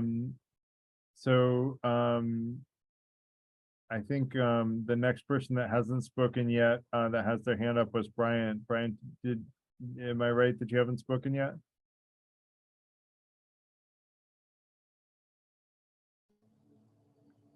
Hey, Garrett. No, I didn't speak. Yeah, go ahead. Yeah, honestly, thanks. Yeah, I'm not really sure what to say. I don't have a comment. So I can just speak off the top of my head. As far as love, yeah, I'll be honest, I don't have a clear idea of what love is. I've definitely known love in different forms. But I think love comes from a place of willingness, and and openness, willingness to be open. And I think you have to have a fair amount of acceptance for another person for love to be there. Yeah, I agree. I mean, you need to accept someone, and I think that's a great point. George, I think you haven't spoken yet as well. Oh yeah. Hi. I just have a question about, love. So if I'm not ready, to any relationship or all, should be the best way to start with ourselves, like practicing self-love. Yeah, that's a really good question, George, and it came up in the online community. I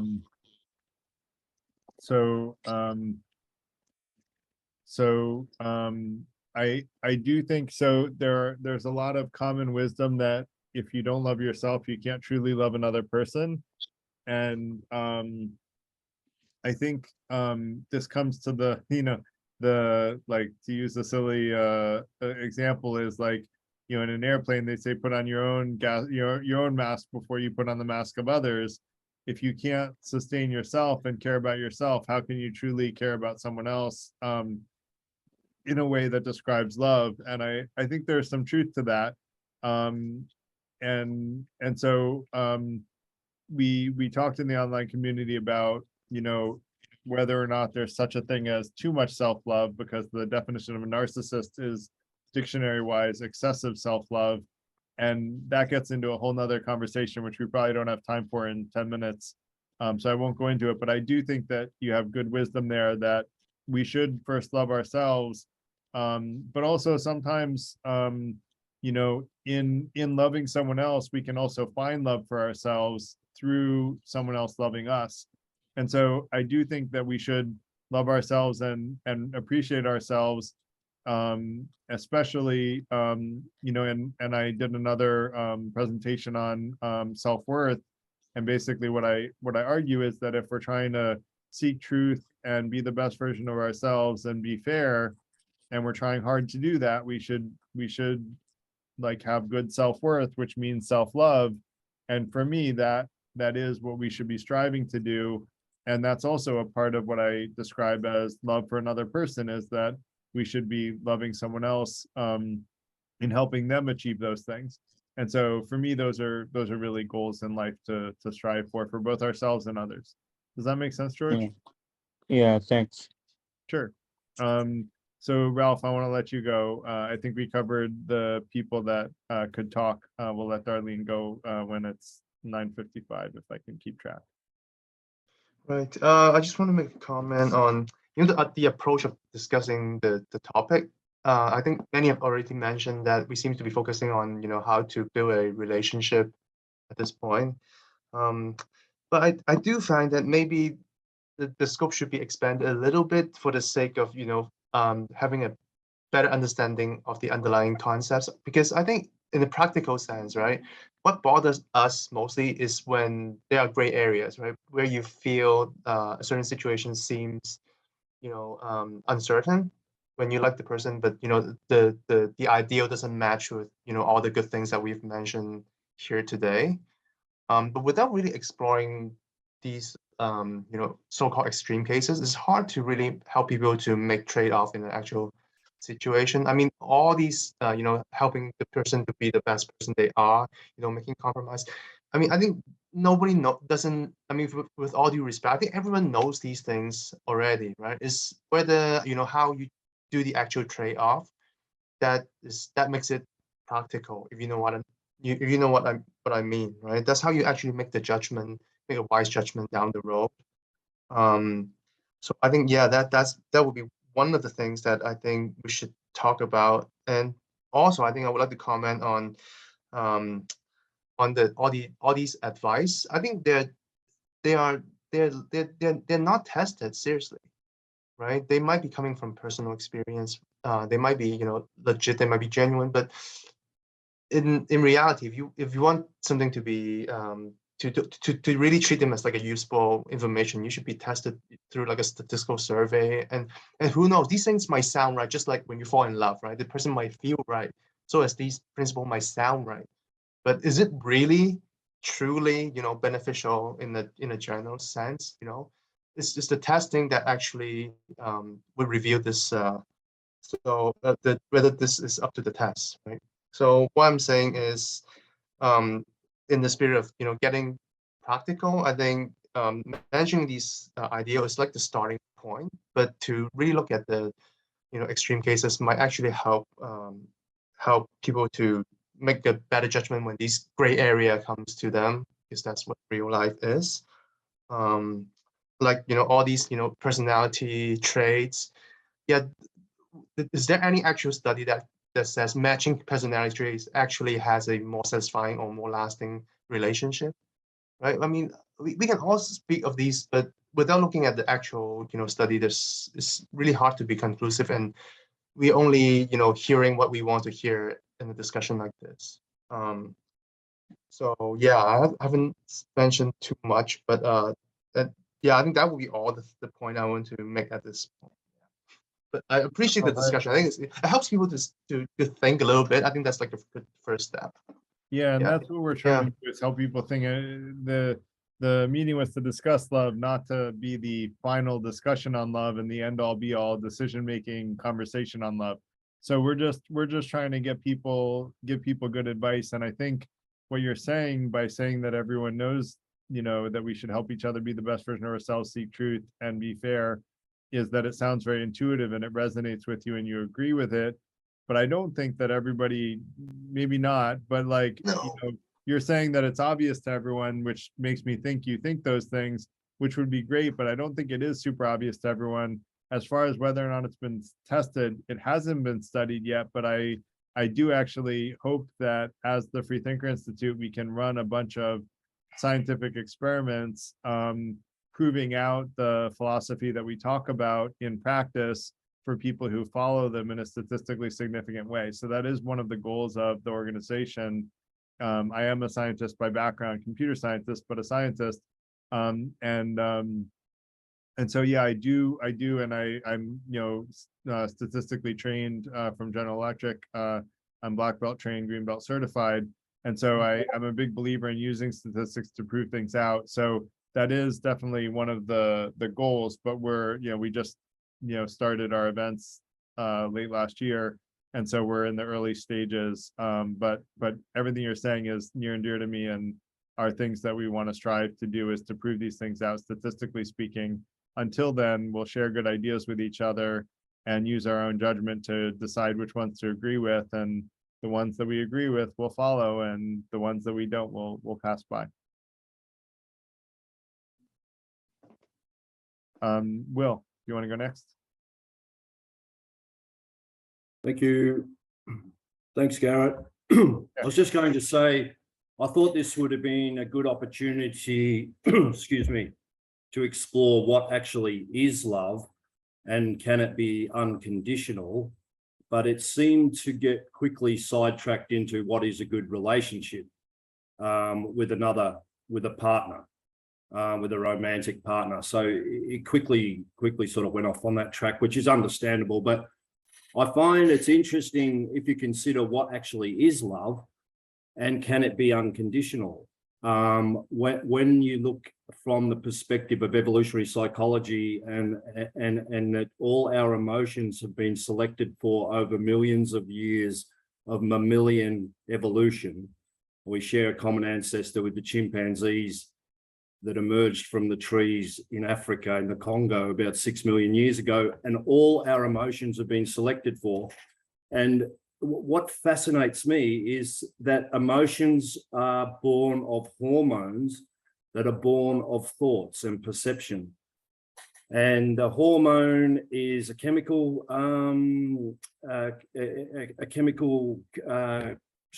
structure born of atoms and subatomic particles, and it is part of our physiology. And that emotion in the physical realm has been selected for because it's conducive to getting our DNA into the next generation. That's where it gets interesting, that all emotions, whether it's cortisol from fear, adrenaline from fear, flight or fight, or love, which forms a bond. Even love causes lactation in females. And it's clearly demonstrated that it's a result of oxytocin. And the oxytocin is a chemical composition made of atoms. And where it gets interesting and you get away from a physicalist, materialist, determinist view of the world is if you consider that all those physical events born of emotions selected for through evolution are being perceived by an ethereal self, a self that seems to be independent of the material world. And we still can't explain how consciousness arises from the material world. However, the emotions have all seemed to have evolved and are born of the physical world. And love is an emotion that's one of the single most effective emotions to get your DNA into the next generation, as is lust. Love and lust, very often very closely connected. Anyway, I'll shut up now. I'm close to the 3 minutes. Thank you. Thanks, Will. I want to quote you something from Shakespeare, which is, "Give me the man that is not passion's slave, and I will wear him in my heart's core." And I love that quote. And I would argue that, yes, while emotions may have evolved over, many millions of years, when I was young, everyone said, how much is nature, how much is nurture? I would now argue that there's not just nature and nurture, there's nature, nurture, and free will. And free will actually trumps both nature and nurture in a vast majority of cases, not 100%, but the vast majority. And so I would argue that, yes, while emotions are powerful, we actually have conscious control over what we do and say and believe. And you know, that is the most important thing. And that's what we're talking about tonight, is how do we harness our ability to reason, to create, you know, to create loving relationships. And so that's, you know, and so that's what I would respond to that. And that said, I want to let Darlene go because I think she's now able to speak. She's on video. So Hi, can you hear me? yes, go ahead. So first I wanted to I want to do 4 points. The third point will be slightly longer, but I'll try to go through them fast. Okay, so values versus hobbies. I think a lot of people are selecting partners based upon similar hobbies, assuming if they have the same hobbies, they'll have the same values. And a lot of people, they aren't even they don't know what their core values are, and they might be living other people's core values instead of their own because they're like trying to get along with other people, or they could be people pleasers. Okay, the second one is people think that people think that people will know what they want because one reason could be that they believe in the myth of us being destined to meet the one, and if they're the one, then they would know that we think. They should be able to know what we're thinking through the bathroom door, after we have closed it on them. So people who's one person mentioned love language. People's love language is verbal. They're more likely to be able to tell us what they want.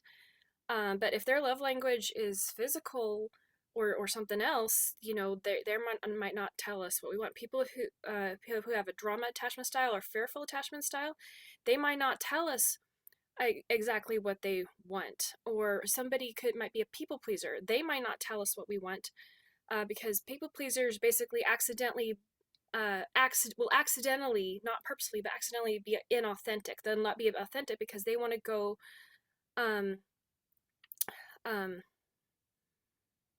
they might want to go to an Italian restaurant, but they want to, but they always go to the Mexican restaurant because they know to please their spouse, and the spouse might be unaware that their other person's need isn't getting met to pick the restaurant.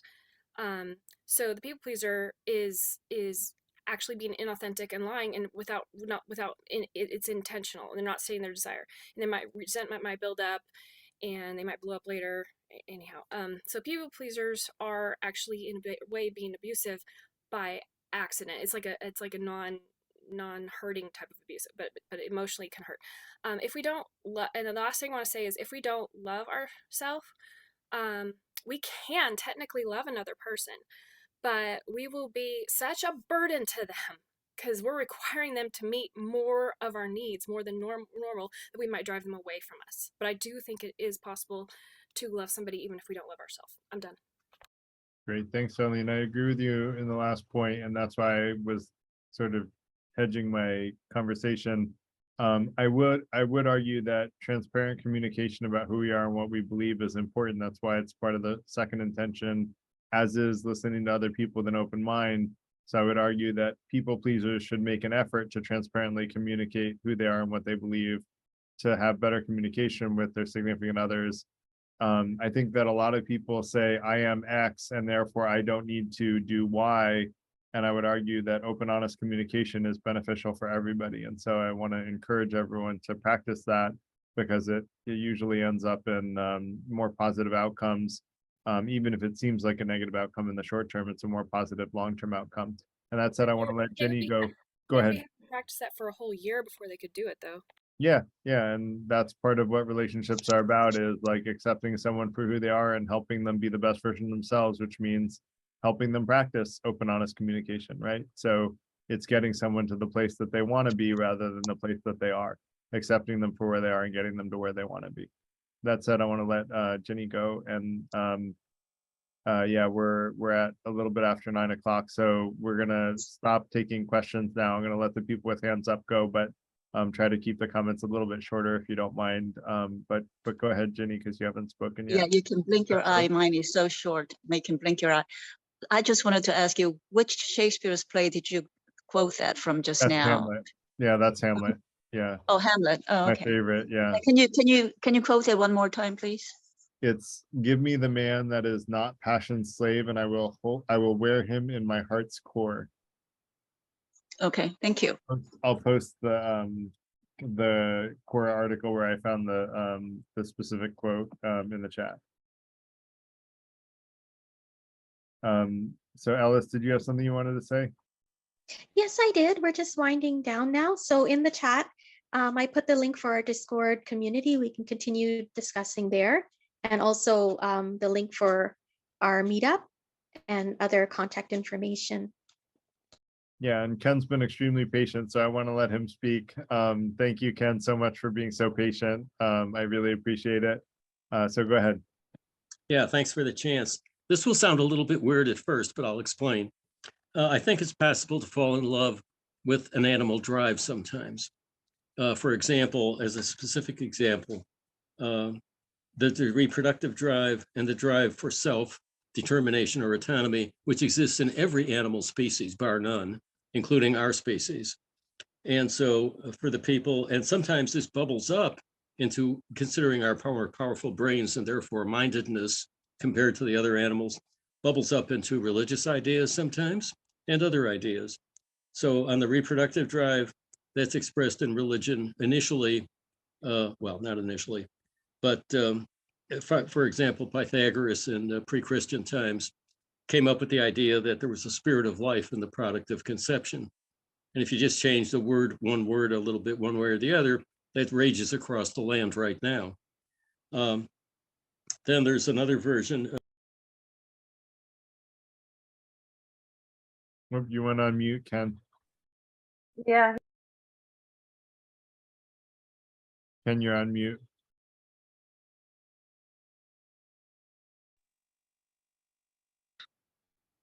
Lost the connection. Now we can Oh, hear you. am I still on? Yeah, now you're here, Ken. Go ahead. Okay, thank you. Sorry about that. The other version on self-determination comes up somewhat in combination with the reproductive drive in the Old Testament or Hebrew Bible in Exodus, saying that life begins at birth. So these two poles, these two drives, sometimes are in conflict when expressed at the intellectual level and religious level, but not necessarily, because you can have the reproductive drive and the drive for self when the person does it voluntarily and wants to.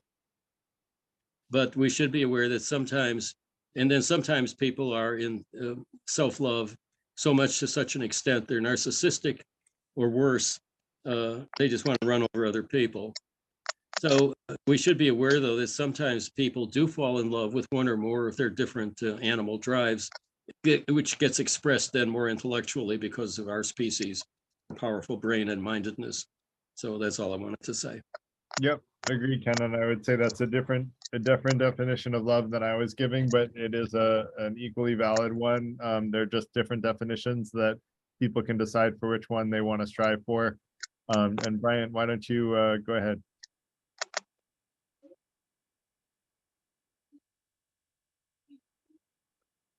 Did you want to say something, Brian? Oh, no, sorry. Okay. Yeah, I still had my hand up. I do want Thanks. to, Ginny, if you wanted to say something else, go ahead, and then I'm going to sort of announce the next couple weeks events. Well, it was a wonderful, very popular topic. Thank you, Garrett. It was. Thank you all for. I'm sorry I'm sorry if I missed your daughter giving you a goodnight kiss. They're probably asleep now. I hope they're asleep now. So next week we're going to talk about religion, spirituality, for wisdom from religious, spiritual, agnostic, and atheist perspectives, and how we can learn from each other no matter what paradigm we come from. And I'm going to try to make that argument next week, that we literally can learn from everybody with all of those radically different beliefs, and that's an okay thing, and it's actually a good thing. The week after that, we're going to talk about guiding each other to happiness, where we're going to talk about membership in the Freethinker Institute, which is getting a little bit more serious about applying practical wisdom and into our lives, where we create a tight-knit group of people. And I'd love to encourage you all to consider being a member of the Freethinker Institute, which doesn't have a cost associated. It's just a time commitment to getting to know other members and helping each other be the best version of ourselves, seek truth, and to be fair. And if that sounds like a nice thing to strive for, then consider membership. We have in the online community a little Google Doc on the benefits of membership that included, and about the process for membership, which is, filling out a Google sheet a little bit about who you are. Uncompromisable, as I mentioned earlier in the event, was one of them. And then, other things are like life goals and stuff like that. And then we want to kind of help each other achieve our goals. So that said, I don't want to go too much into that. We'll talk about it in 2 weeks. But I do want to thank everybody for coming, for your thoughtful contributions, your great questions, your alternate perspectives. Like, I'm a big believer that we should listen to everybody with an open mind, transparently share, what we think and who we are, and what we believe. And through doing that and helping each other develop our critical thinking skills, we'll all make better decisions and improve each other's lives through thoughtful communication. So I just want to thank you all for being a part of that and a part of tonight's event. And I look forward to seeing hopefully some of you next week and in the online community, communicating with each other and with me. And thanks again, everybody, and hope you all have a great rest of your evening, and hope to see you again next week. Thank you. Thank you so Thank you. much. Bye-bye. Good It was night. fantastic. Thank you. Thank you. Good night, guys. Bye-bye. Thank you. Bye now.